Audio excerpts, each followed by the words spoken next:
Hello and welcome everyone. Thank you so much for joining me for another episode of the New Construction Marketing Podcast. I'm your host, Anya Kristanthan, and I'm really excited to introduce my guest for today, Michael Ciorrocco, or his friends call him C-Roc, since his last name is a bit difficult to pronounce, just like mine.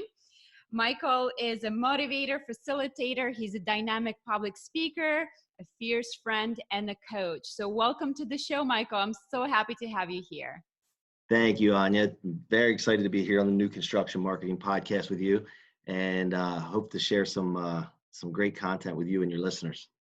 Yes. So Michael, we like to kick things off by giving our listeners a little bit of a background on who you are, what you do now, how you got to where you are. Well, I'll tell you, I run a division for mortgage division for Nations Lending, and that's not where it started, obviously. One of the things that about me, and like I said, my friends call me C-Roc, is I've had a fire lit in me at a young age. And I got to share this with you because it'll give you an idea where I come from. But I believe everybody has a story. And my story started back when I was about 11 years old. I lived with my dad.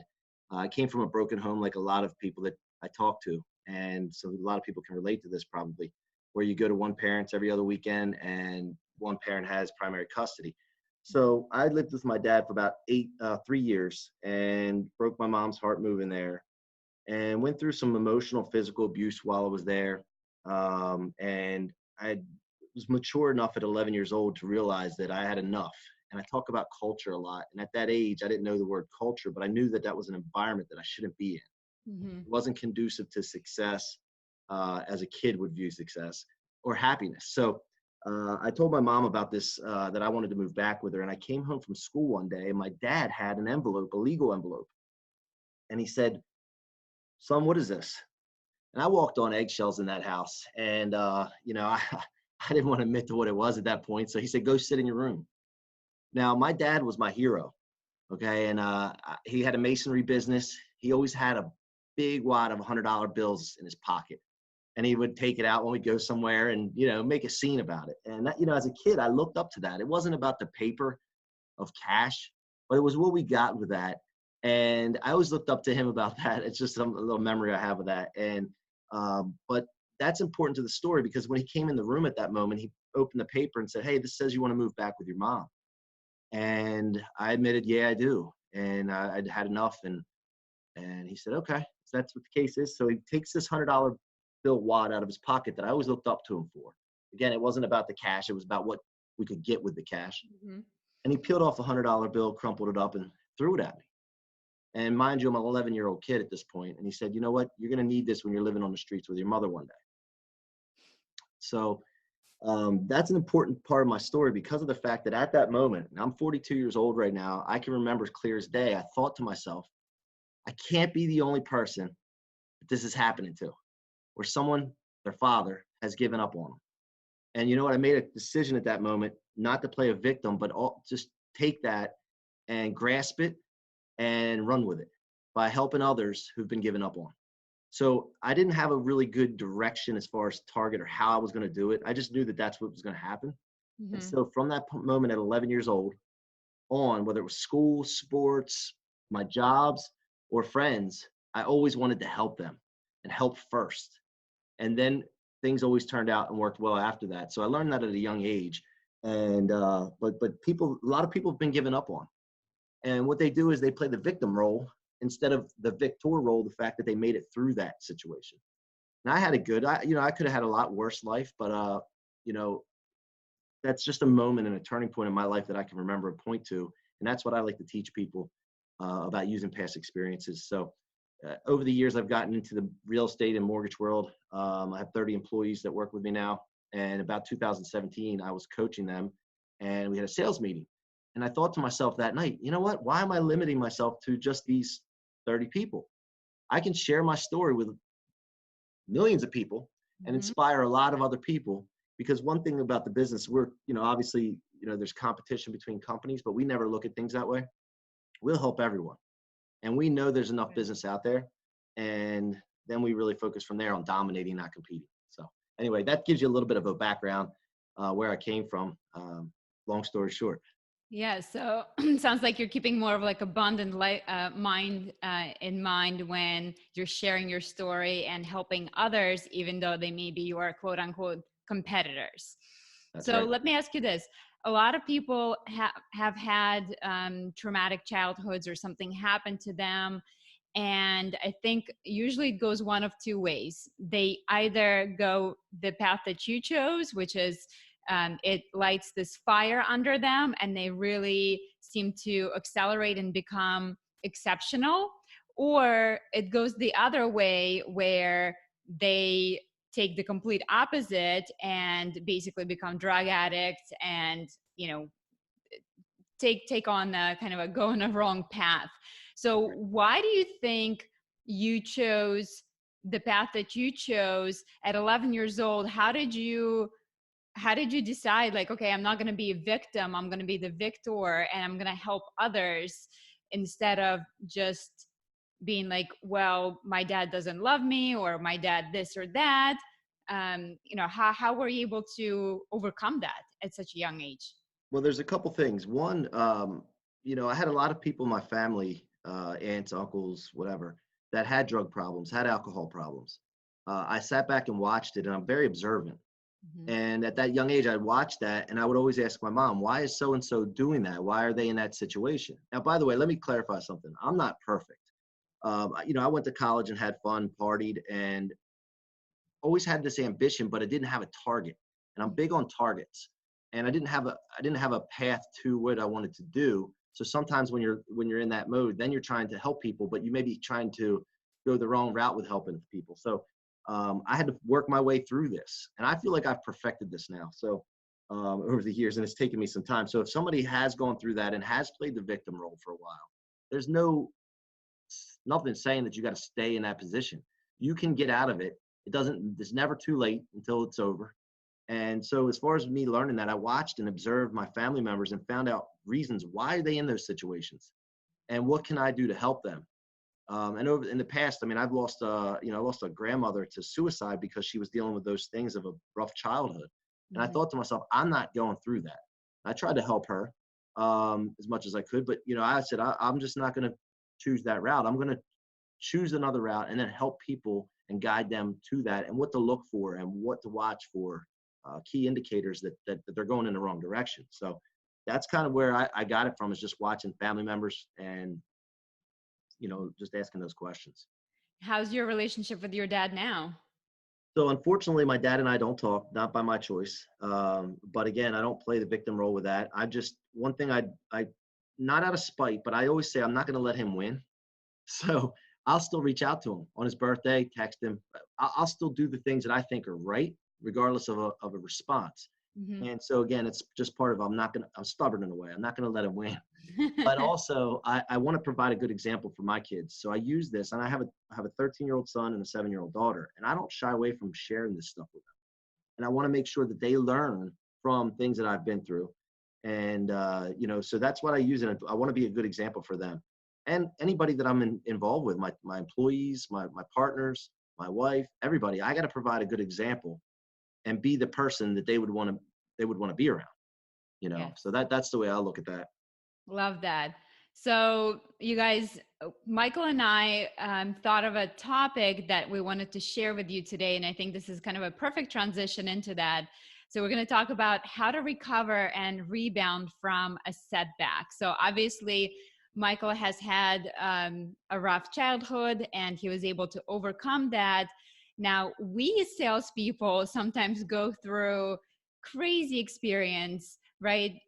It's a lot of highs, but it's also a lot of lows, and sometimes we get into that low spot. Maybe the sales are just not coming your way and you seem to be doing everything that you're supposed to do to get out of that rut, and everyone else is selling and you're not, and you get to start thinking, well, maybe this is all a mistake, maybe this was some kind of a fluke and I got lucky, and really I'm just not good at sales and I'm not meant for it. Or sometimes we get into situations with customers and our builders where we could make a mistake. As you know, going from community to community, there's lots of different plans, different options. And sometimes when you select certain option with another option, you may not realize that the two don't actually jive together, may not work together. And that may not come up until the actual construction. And then oopsie daisy, remember that very important fireplace that you had to have in your home. Well, guess what? We can't put it in, or something happens where you represent something to your customer and suddenly that's not possible. And we begin to feel awful because you are the leader. You made that representation to your customer. They trust you, and now you let them down. So not only you feel like a failure, a liar, and um, just awful about that mistake, but also you begin to feel terrible for your builder, because now how do you face the builder? You made this costly mistake. They may need to pay for that mistake, and you begin to feel down on yourself. And every time you see the builder, you start to apologize to them over and over again. And it becomes this cycle where instead of moving on and feeling good and moving past that mistake and learning about it or from it, it's kind of like you're in a vicious cycle of feeling down on yourself. And the more you feel down on yourself, the more self-conscious you begin to feel. And the more self-conscious you begin to feel, the more prone you are to making a mistake. So it's kind of, how do you get out of that cycle? Because I think at one point or another, we've all been there. Yep. And I get it, guys. I've been there. I'm still in sales now, despite my position. I'm still in sales. I believe everybody's always selling. But I've been there before. I started out back in the day in in-home sales, selling water treatment systems, and you'd have to close the deal that night, handling objections, going through streaks, the roller coaster ride that we have in sales that you try to not have big, but just a little bit like this. And one thing I always look at, though, is I always want to have the graph moving up. So you have roller coasters, that's fine. Don't have big dips, but always over time have a graph that's going up. And there's a couple ways to achieve that. But as far as setbacks and recovering from setbacks, there's big ones and there's small ones.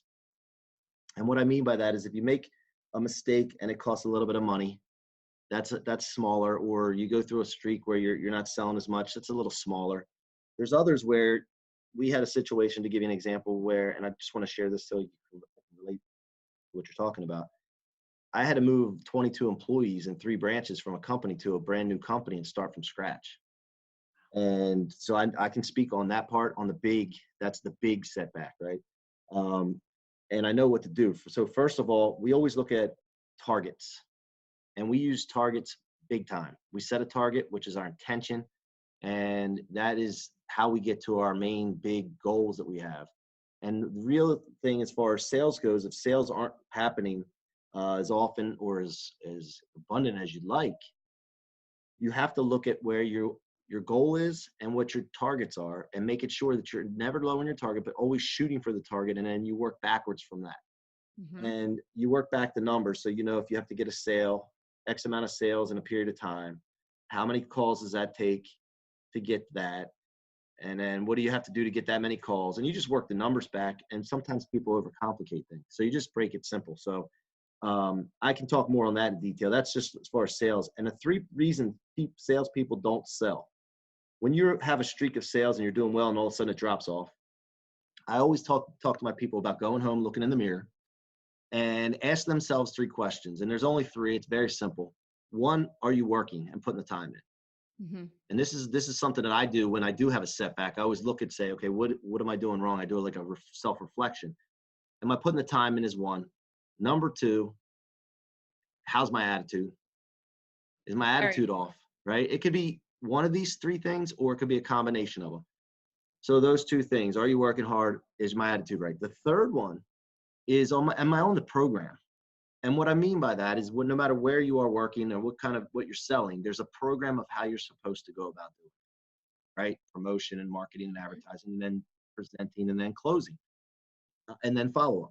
So if you're not doing that and on the program, no matter how hard you work, how great your attitude is, you're not going to sell. So I always try to keep things simple and relate back to those 3 things and reflect on those. And it's corrected at every time if I am truly honest with myself. And I tell my employees, if you're truly honest with yourself with these things, you're going to fix the problem. Now, on the other hand, salespeople's biggest problem is people don't know who they are or what they're trying to sell. So a lot of times people will look, and I've been there before, guys. So I'm not, you know, I'm not new to this topic. And Anya, you understand that if nobody knows you, then they're not going to be able to buy from you. And if nobody knows your product, they're not going to be able to buy from you. So one of the things that cures a lot of issues is promote, promote, promote. And when you think you've done enough promoting, promote more. Prospecting, and spend most of your time on those money-making activities. Because if you have enough customers, enough prospects, enough leads, you can overcome some customers that are more difficult to deal with. You can overcome some mistakes. You can overcome a lot of things when you have numbers. So I always look at and talk to my people about anything in small numbers that are good for you is no good. In a business, you need people. You need a lot of people. In sales, you need a lot of prospects and leads. In the bank, you need a lot of money. But you need a lot. I mean, that's a big thing. So people need to start thinking bigger on the front end of things. And you guys, so today I actually had somebody reach out to me and they said, hey, you know, I'm in this rut and, you know, I'm in a community that is almost sold out. And what can I do to kind of start kicking things up? So I gave her kind of 10 things that you can do. And again, I think activity generates activity, right? The busier you are, and I don't mean staying busy, because sometimes certain busy activities really are not the activities that are going to generate the traffic that you want. But I gave her 10 solid ideas that will generate the traffic. And so a couple of the things that I'd like to mention, you guys, because we are definitely getting into that slower time of the year, November, December. You may not be seeing the traffic that you're used to seeing. So one mistake I think a lot of new home salespeople make is that they don't reach out to their past buyers. That's something that real estate agents do really well typically, right? They say that I'm a realtor for life. But with new home salespeople, for whatever reason, we're more thinking transactionally. So think about the opportunity. And I'm sure it's the same thing in your business, Michael, like with the mortgage referral. Like you would think, okay, these people just bought a home. Why would I nurture this lead now? I mean, they just bought a house. It's not like they're going to turn around and buy another house. So can you talk a little bit about that? Yeah, so we always talk about creating our own economy. Yes. So I don't want to hear that November, December, January is slower. I don't really care about that. That's for other people to worry about. One thing that we talk about is when we create our own economy is how can I get numbers up on the prospecting side? And one of the big ways we do it here is we attack our past client database, and attack might be a negative word, but that's how we feel we're attacking it. And we have a strategy with that where we will email them every so often. It doesn't have to be about the topic of a house, for example. It could be anything, just to touch and get in front of them. We actually create Facebook audiences off of our past client database, and then we'll market to them on Facebook. We have a text campaign that we do every so often, and the exact method and replication of that is, or how often frequency of that is something I could talk about later. But we send mail to them consistently, and of course we phone call them. So that we believe there's a 5-prong attack to our database. And if you do that properly, you will get, and it depends on what products you have too, because if they have a limited number of houses left, that can be hampering things, but they got to figure out that if they want to stay in that situation or find another community to work in, that's a totally different topic. But if you get your database and you're working, I think that for every 100 people that you have in your database, you should be able to get 3 per month if you work at the 5-prong attack. We teach that to realtors. By the way, I work with realtors too. We don't just go and ask them for business. We try to help them grow their business and really focus on that. That's a big deal. But and then as far as pipeline, if you have people in your pipeline right now building a house, every single time you talk to them, you should end the call with, oh, by the way, do you know anybody else that could possibly be interested in a new construction that I could give some honest help to? And then just be quiet. And what's the worst that can happen? They say, no, I don't have anybody. Yep. Or the other hand is, yeah, they may have someone, Or they say, no, I don't have anybody right now, but you know what? I'll keep it in mind. And then that becomes top of mind for them, right on the front of their brain. And when they go to a social or church or family function or whatever, you're remembered at that moment, and they're going to bring it up. And that's got to happen. And we call that just asking. And so every call in our business, to give you some relation to that, I have processors that aren't salespeople or loan officers, right? But we've gotten them licensed because we want them in our organization to make as much money as they are willing to make, and there's no limitations. So that's taken the roof off of our business, where we've increased our business by 400% year over year. That's a big number, guys. I said 400%. But our processors are producing and bringing in revenue to the company, not just the loan officers. So in effect, they're covering their salaries. So our business doesn't have a salary, so to speak, for those support staff. So we have them asking for business when they're on the phone with someone. They're calling a title company. They're calling an insurance company. Hey, oh, by the way, do you know anybody that might be buying or selling in the next 6 months? And they just be quiet. And then the magic happens after that. So, but it's got to happen consistently. And the only reason that you're not doing it is you haven't committed to being the best and producing the best. It all starts with a target and a commitment. And that's where we always start with salespeople, real estate agents, loan officers, is what are we going to be shooting for? If you're shooting a gun, you need to have a target. And then you got to commit to that target all out, and then doors start opening up for you magically. I don't know how to explain it, why it happens, but when you commit to something, your thoughts, actions, emotions, everything leads towards your target. Yes, it's like the universe conspires to help you, right? Yep. One of my favorite books is The Alchemist. I don't know if you read that one. Yep. Yeah. So whenever I feel down, sometimes I do reread this book, because it does remind me that I'm on the path. And as long as I'm committed to finding my calling and I'm pursuing that, even if I fail, it's okay, because at least I can say at the end of the day that I tried, instead of, oh, well, I just stayed stuck in whatever I was doing, even though I wasn't loving that. So, right. and Anya, one thing with this, first and foremost, you have to take 100% responsibility. yes, No matter what happens, you got to figure out a way of how you were responsible for it. And if you do that and you're not pointing fingers and blaming, the people that you work for, the builder or what have you, or your customers, will be more understanding. And you have to be in an environment where you're allowed to make mistakes too, because nobody's perfect. So if you take 100% responsibility and you have a good conversation with whoever you work for and your customers, that if something happens, look, I'm going to do everything I can. Something happens, I'm going to take responsibility for it. We're going to get it fixed. But also you have to have that culture of being able to make that mistake. And then also I like talking to the borrower or the buyers and explaining to them that this is a process that's never perfect. We will try our hardest and set the expectations properly up front and say, as we go through this, there's going to be some things that happen maybe that you're not ready for, not expecting. Let's keep an open mind and just coach them. And that doesn't happen on the front end. And so of course, if something happens as you go through the process, something comes up and then it's a big deal. yes. So that's a big deal as far as the mistakes that, happen or things that come up. You guys know we live in the age of HDTV, and on TV, they make new construction sound so easy, right? There's never any problems. They come in, they boom, boom, build the house in 3 days. Voila, it looks amazing. And it's all smooth sailing. So of course, it's so important to set the expectations and coach your customers through that process, that's not the reality that they're portraying on TV, because so many customers are watching it and they really have that expectation that it's just going to be perfect.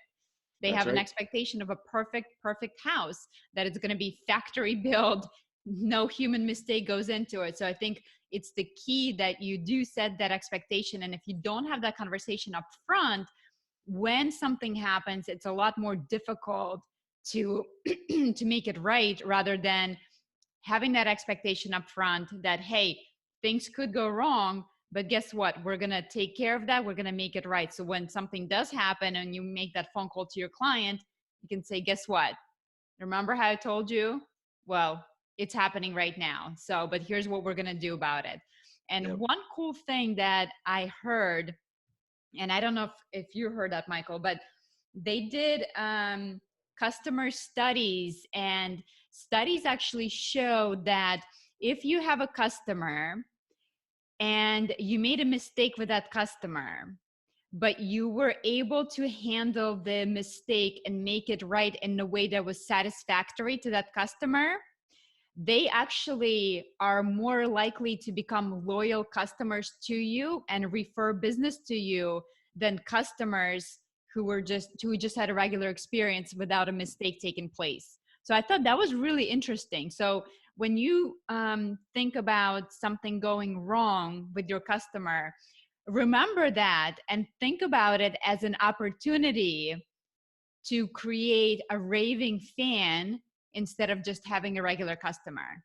I thought Yep. that was so cool. Yep. 100%. You want to look, and as you get bigger, if you do have big targets, Mhm. and if you want to grow, you're going to have problems. You got to expect that. You got to look for those because, like you said, there are opportunities to make you a hero. And if you shy away from that, or if something comes up and you don't make the phone call quickly Mhm. and you wait to tell them because you're scared and you don't hit it head on, or you mislead them and lie or blame someone else, those are big no-nos, and you're going to hit rock bottom. You're going to have setbacks. So I guess there's ways that we can avoid setbacks in the first place by doing things the right way, coaching things, and hitting the nail, like hitting it head on when there's an issue, and setting proper expectations up front.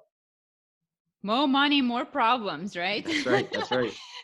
So, but that is so important. One thing you said, that instead of waiting to call somebody if there's a problem. So I remember this specifically. You know how like you come in and you get something urgent happening because, okay, this is happening with this customer, and the project manager is telling you like you got to make this phone call, and then you get a phone call from your loan officer because something's not going right with this customer, and it's like those things that just like put a damper on your day. And then you're like, you're dreading to make that phone call because you're imagining the worst possible thing that could happen during that phone call. Yep. And so what you end up doing is you typically end up pushing it to the end of the day. You're like, okay, let me take care of all these other important things, and then when I get enough courage, when I come up with the right thing to say, I'm going to make that phone call. And usually what I found when I do make that phone call is that it wasn't as bad as I expected it to be. So now what I try to do is I try to do the hardest things first in my day. Like whatever it is that is bothering me or is giving me anxiety, I try to address that first, because typically it's not as bad as I thought it would be. And then I actually can relax and feel a lot better and get through the rest of my day. Yep, 100%. So what we do here, we always, again, we're talking about avoiding setbacks and bouncing back from setbacks, but your prospecting or whatever you do to get your leads or your borrowers, your contacts has to take priority over everything first and foremost. So if Yes. that's in the beginning of the day or whenever you do it, that is a hard, non-negotiable thing that has to happen every day to avoid your roller coasters that we talked Yes. about. So then you deal from there. After you get that done, then you can handle your problems, and you want to handle them quick. Unless it's an absolute emergency, you got to do your prospecting first. You got to do it. It's because people get in putting fires out all day, and then their pipeline suffers. So Mhm. you got to knock that stuff out first, and then the issues, right? Like you said, we have two little people in our head.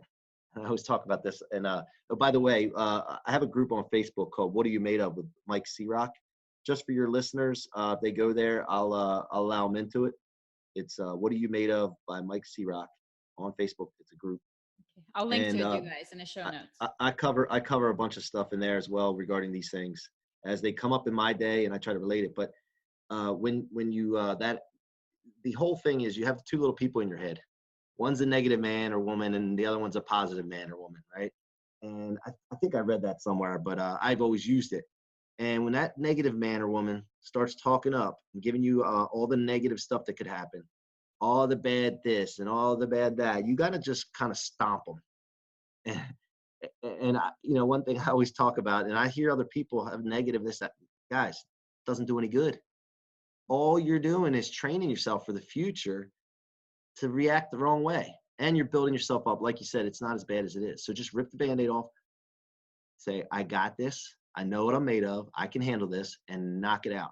And you know what? There's a way to handle that when you call the buyer as well, is share with them what the issue is. and then just let them know how you're going to fix it. If they start going on and on and on, just be quiet and let them ramble to get all the stuff and feelings and emotions out of their way. Do not interrupt them. Don't argue with them. Don't anything. When they're done, I always do this. This is something that I still handle clients now. If there's a concern, a problem, or a real estate agent, I let them get it all out. And then when they're done, I wait to count to 3 because I don't want to interrupt them. I make sure they're done. And then I say, you know what? I get it. I understand how you feel. I've been in your shoes before. Just agreeing with them to get the conflict out of the way. And what I'm going to do for you is this, or how we're going to handle it is this. And if they start rambling again or firing again at you, you just sit back and let them get it out. Because if you don't do that or you interrupt them, you're going to create more conflict and more problems. And you don't take anything personally and keep your emotion out of it. As long as you know that, and you know you're going to have problems sometimes, and you expect that you're going to have problems sometimes, when it does happen, you know how to handle it. It's not a surprise. You say, I got this. And it's so much easier, and it makes life easier. But the problem is too, there's not enough training on this. And a lot of companies don't have training on this. And that's what I was thinking to myself when 2017, I said, I got to get out here and talk to people and share this stuff that they're not getting from their employers. And there's that help thing again. I just want to help people do that. So yeah, And guess what? If you're going to take things personally, you probably shouldn't be in sales to begin with, right? That's right. That's right. But everybody goes through it. Everybody learns. Everybody's been new once, and not everybody has the awesomest, most best mentor, coach, or teacher to start out with. So a lot of times it's a learning by experience thing. And but even the biggest problem is people know that and they still do it. That's the thing that's the worst. Yes. So okay. Speaking of a negative Nancy, so sometimes, I'm myself, I'm a very positive person. I always try to think of just good things. I'm definitely a big believer in when you begin to have negative thoughts, that they translate into actual reality of your life. So I always try to cut myself right off as soon as I start or like worrying about something, because if I feel like if I'm going to think about that way, I'm going to somehow actually make that come true. Like, I don't know if I'm, extreme with that or what, but I really do believe that. So it affects me when other people are negative around me. So if somebody had a bad day, and maybe if it's your spouse, they come home and they're frustrated, and it's like almost like this bad negative energy in the air, right? Or like sometimes we have that toxic coworker. So you have an office of 30 people that you manage. How do you deal with the negative Nancy's in your space? Like, what happens if somebody calls you? We always have that one complainer friend that wants to call us and complain and complain and complain. How do you, without being completely rude and to be professional, how do you turn that around with the negative Nancy? Well, again, culture, and we've done a fantastic job. I'm not taking 100% responsibility for the culture that we have. I set us on the right course, and my team bought in. And when we know there's no negativity allowed. If somebody gets it, we call them out on it. Everybody does. It's not just coming from me, or we get away from it. But it's got to be to the point where it's unreasonable that we don't listen to it. And everybody has to understand the importance of it. And it's about educating what actually happens in your brain when there's negative around you. So that's the start of it. But also, we've had in the past in our business where there was resentment from the fulfillment staff to the production staff, because sales makes most of the money. And so there would be some resentment that the productions or the fulfillment staff was doing all the works, quote unquote. So we eliminated that by taking the roof off and the limits off of everybody's income potential. And I think that every company should allow every person in their company somehow to bring in business to generate revenue. One, they're going to see what salespeople deal with. And number two, they have no income limitations, and the people will not leave a company if they can make as much as they are willing and wanting to make. So that has changed the ball game for our company. And our processors and loan officers get along great now. That we have, we're human, we have our moments, but we don't tolerate negativity and comments. And the other thing we do is we have a sales meeting. By the way, I have 7 branches that are all in different locations. So we have like similar to a Zoom meeting, a Microsoft team. We bring everyone up every Monday, And we start our meeting every Monday with a quick name of a person on the team and what we're thankful for, something that they went above and beyond with the week before. And we Love keep it short and sweet to get through the whole group, of course, because as we grow, and we're growing massively, by the way, but as we go through, we may have to adapt that somehow as we get bigger, but it has changed the attitudes of everyone, because I've heard before where a processor would say, you know, I feel like I'm unappreciated. Nobody ever says thank you. So when people now, they want to get their name called in that meeting.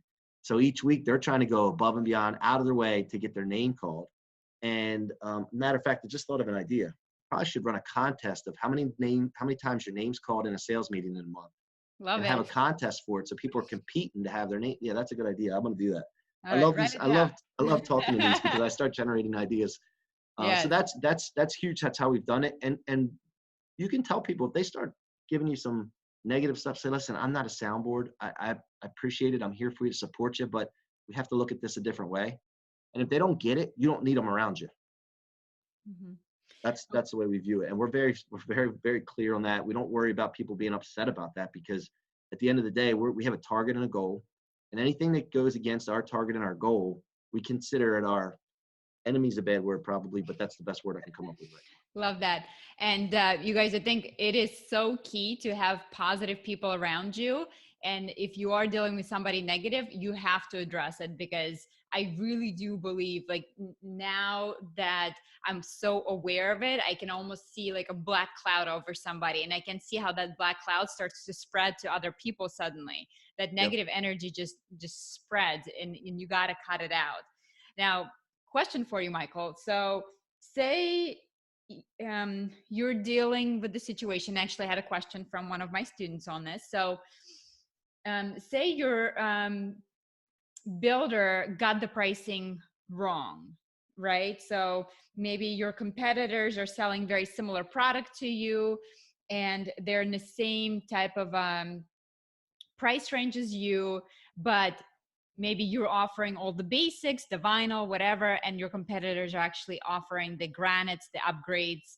Um, and how do you bring this up in a sales meeting without sounding negative? That was her concern, that she said she was afraid to sound negative. But I told her it's important that you do let your builder know what you're dealing with in order for you to be successful, right? Because if you're, Right. I mean, no matter how great of a salesperson you are, you can certainly overcome some price difference from your competitor, but it Hmm. cannot be, 20% or more. It's just Right. impossible. So how Right. do you approach a topic like, hey, I'm overpriced, or just any topic where it could make you sound like a negative Nancy, where in reality you're trying to set things up so that you can actually be successful? Any Well, tips? I think that wherever you work, you should be able to have an open communication and with whoever your manager is or the ownership. And if you don't, you need to figure out if that's the culture you want to be in first and Mhm. foremost. So because here's the thing, you don't have to be negative to understand that the place that you're working may not be the right place for you. So Right, one, there's ways to handle things where there's price. You're never going to be the cheapest. We right. all know that. There's ways to handle that. You got to sell value. You got to sell service. Mhm. And to overcome the ones that are always just price choppers, it goes back to the topic of having a big pipeline and prospecting so massively at the top, and really getting that through your head that you need so many leads that you can say to the client, listen, if you don't like the way we're presenting this now, and if I'm talking about the real difficult ones, you're okay with that, saying that to them, like, hey, listen, this is what we have and why we're going to be providing the best service and less stress-free process, et cetera, et cetera. And you're okay if they walk at that point, because you have more coming behind them. And that relieves a lot of stress. But as far as talking to the ownership, for example, in the mortgage industry, if we have a question about how our rates are competitive or what have you, we just bring it up and say, hey, listen, can we have a conversation about this? We want to look at what's on the market and how we're competing. Mhm. And if we are higher, we need training and understanding of how to handle that. And so that's where it leads to, if they're not willing to change anything because of the business model that they have, and it might be the case that the overhead requires that, Mhm. they just need to have training on how do we handle the situation then, and what do we say to the people when they bring this up to us. And in that case, then you'll know how to handle it. And if they say, you know what, we're not giving you training, again, that might not be the right place to work. So you can never feel stuck somewhere, guys. This is the biggest thing, is so many people feel like they're stuck in their job. If you're doing the right things and you have the right attitude and you don't feel the culture is right and you're not being negative, but the culture's not there. And everybody knows what right culture is. Mm-hmm. Then you need to explore other opportunities. And if you have to take a setback, that goes back to what the original question and the topic of this is. At that point, you have to put yourself into a situation where you go to Starbucks, you get a quad espresso, you get fired up with energy no, I'm just kidding. But really get fired up every day and figure out what you're made of and dig deep. And if you have to start over, just know that you're capable of doing it based on your prior experiences and your past. So that's my 3 cents on that.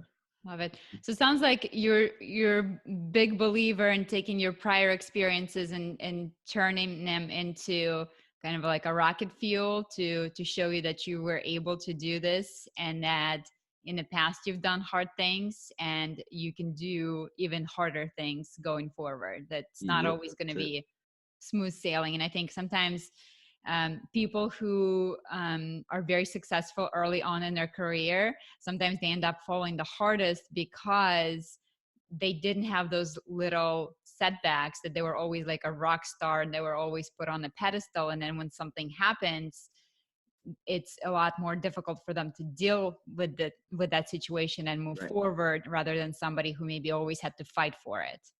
So if you think about this, and if everybody, when they first start or wherever they are right now, understand this. Everything that you go through is a training session for your future. So nothing is final except for death, right? That's the only thing that can really stop you is that. And so if you just understand that no matter what you're going through, good or bad, it's always training you for the future. And when you really wrap your head around that and get a good understanding of that, then it's easier to deal with. And you can expect setbacks and you can recover from them easier. And you know, hey, let me see, what can I learn from this? And let's face it, money is an issue that everybody has. But if you lose money on something, there's so much money on the planet. Yes. You got to stop thinking like a scarcity mindset. You can make up mistakes. You can make up things. It's not the end of the world. It really isn't. And you got to get that through your head.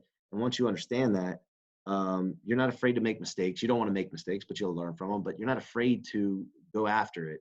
And if something were to happen, you know, I'm going to do this in such massive quantities that I'm going to make up for it. Yes. Are you a fan of Grant Cardone's? How did you know? Just certain things you say. I was like, okay. Yeah. I mean, he's my mentor. And I'm deeply involved with Cardone University with my team. Yep. Not to promote him, but you know, he's changed my life. And so when I believe when you get a mentor, you just have to immerse yourself in it like a foreign language. Mm-hmm. And to the point where he's moved into my house, my wife says, and it's crazy, but I want crazy results. It's obsessive, but I want obsessive results. So that's the way I look at things. I've always been like that. I just never had a label for it. And I thought I was crazy. I thought I was weird because I thought this way and everybody else is just moving along in their life. And now when I read the 10X rule, I guess about a year and a half ago, that gave me validation of everything I'm doing. And it's put me in hyperdrive now and my team in hyperdrive now. And you guys, I'll link to that book. It's a life changer. Yeah, you can get it free, I believe, if you is it now? In. Okay. You can get it free with just shipping and free ebook or shipping for the hard copy. For those of us driving, I have it on audiobook and I re-listen to it periodically. And I think it's so interesting and refreshing because I think in today's society, so many messages that we hear that you don't need to work hard. Working hard is, like, it's like it needs to be easy, which I think to an extent you have to work smart for sure, right? Like you got to figure out, okay, what are the things that I can eliminate out of my life so that I am concentrating on the things that actually produce results. Like that I'm a big believer on. But I think that the value of hard work still 100% applies today. where, you know, a lot of people hear these stories of like overnight success, but again, they didn't see all these other struggles that the person went through and all the hustle and everything else. So it's definitely a refreshing book to read. And I think, I yes. just wrote a blog about that. It's called The Journey's Invisible. And by the way, I have my website. If you go to the Mike C-Roc with no K, the Mike C-Roc, CROC.com.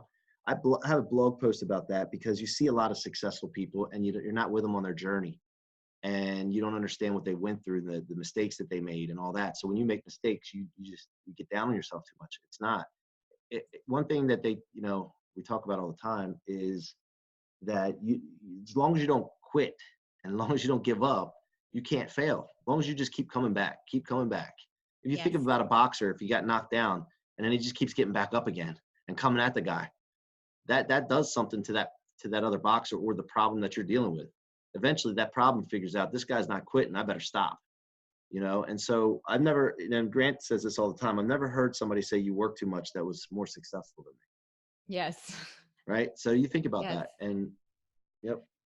So I think this is a perfect place to leave you guys off of, is that you don't fail until you stop.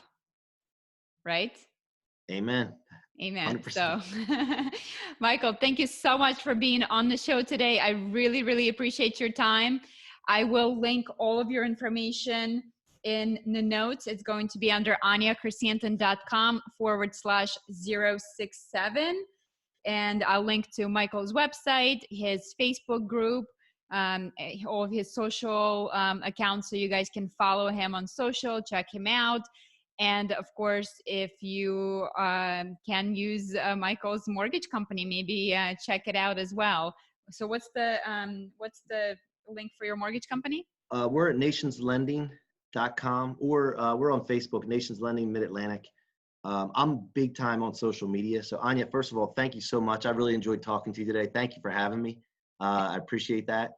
And maybe I have a podcast called What Are You Made Of podcast with Mike C-Roc. It's starting. I put a couple episodes out already. I love doing this, and I look forward to maybe having you as a guest on mine. I would love that. To your listeners, I'm all over social media. I'd love to connect and engage with you. So please look me up, and look forward to helping you out in any way I can. So you guys go ahead and subscribe to Michael's podcast right now. Let's give him a little boost, the iTunes boost that he's, so that's awesome. That's so exciting that you're starting your own podcast. Definitely an awesome way to connect with your audience. So Michael, thank you again for being on today. I look forward to connecting with you in the future, and I'll talk to you soon. Sounds good. Keep going. Thanks. Love it. Bye. Bye.